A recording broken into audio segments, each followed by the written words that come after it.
Halo sobat, jumpa lagi dengan Gina. Kejadian ini dialami sendiri oleh tanteku Ayu Cahyaryati atau akrabnya Teh Ayu, yaitu istrinya Om Folidion Samfrada atau akrabnya Om Fo. Kejadiannya tahun 2016 yang lalu. Ayu habis pulang dari pekerjaan pada hari sakit dan sampai di rumah istirahat sejenak untuk merelaksasikan tubuhnya. Sewaktu azan maghrib mulai berkumandang, dia malah bergegas akan mandi. Sebelum mandi, nenek, ibunya Teh Ayu, tinggal di situ bilang kalau pantang mandi saat maghrib, nanti saja kalau sudah habis maghrib.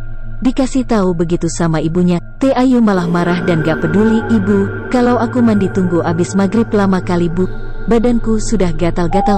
Gak kenapa-kenapanya itu bu, ini sudah zaman modern. Ya sudah, dikasih tahu orang tua malah ngeyel. Akhirnya Teh Ayu nekat mandi.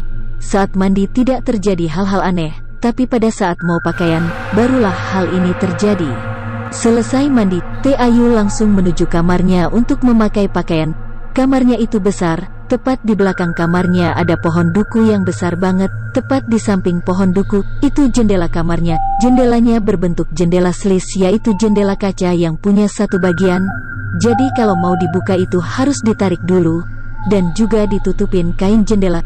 Susah banget untuk mendeskripsikannya, tapi semoga kalian pahamlah. Pokoknya jendelanya seperti jendela tempo dulu. Saat itu Teh Ayu berganti pakaian menghadap pintu kamar dan membelakangi jendela. Saat lagi mau pakai pakaian dalam bawah, Teh Ayu merasa kayak ada yang memperhatikannya lewat belakang jendela. Tapi setelah dilihat gak ada siapa-siapa, kemudian dia meneruskan menggunakan pakaian dalam atas. Di situ perasaannya mulai gak enak, seperti ada yang memperhatikan dia berpakaian. Jadi Teh Ayu dengan sekuat tenaga untuk melihat ke belakang secara perlahan-lahan. Walau pada saat itu dia mulai panik dan keringat dingin, tapi dia penasaran. Setelah dilihatnya, astagfirullahalazim, yang dilihatnya sebuah tangan yang besar banget, bulunya banyak dan hitam dengan kuku yang panjang-panjang dan berusaha untuk meraih Teh Ayu yang sedang menggunakan pakaian dalam atas plus bawah.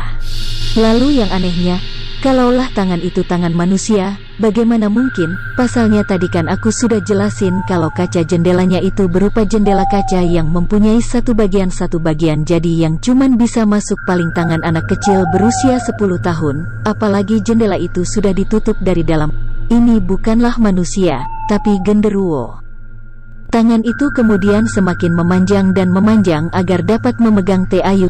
Sontak Teh Ayu panik, kala itu dia hanya bisa berdoa. Dia tidak sanggup untuk menggerakkan tubuhnya untuk membuka pintu yang dikuncinya, padahal pintunya tepat ada di depannya. Karena tangan itu semakin memanjang, akhirnya Teh Ayu menjerit sekencang-kencangnya. Mendengar jeritan sang istri, Om Fo langsung was-was dan berusaha mendobrak pintu kamar. Dan saat dilihat Om Fo, tangan yang besar itu sudah tak ada. Kemudian Om Fo langsung memeluk tanteku. Om Fo tanya kemana dia perginya. Teh Ayu menangis ketakutan sambil berkata, dia pergi ke arah belakang. Secepat mungkin Om Fo dengan keberanian mengejar genderuwo itu, tapi sayang genderuwo itu sudah naik jet, soalnya cepat banget menghilangnya. Teh Ayu trauma berat. Nenek yang melihatnya menangis hanya bisa menasihati dan mengatakan, maghrib itu adalah waktu kita untuk salat, atau kalau gak salat pun kita dilarang melakukan aktivitas apapun, karena di waktu maghrib semua makhluk itu pada berkeluaran. Makanya kau Yu sudah dilarang, jangan mandi Yu, jangan mandi, malah merengkel. Itulah akibatnya. Mendengar nasihat dari sang ibu, Teh Ayu hanya bisa bilang, aku gak mau lagi mandi saat maghrib. Kapok aku, bu. Sekian ceritaku. Kalau ada yang punya cerita mistis yang ingin dibacakan ceritanya, bisa langsung masuk di kolom komentar. Terima kasih telah sudi mampir di channel ini.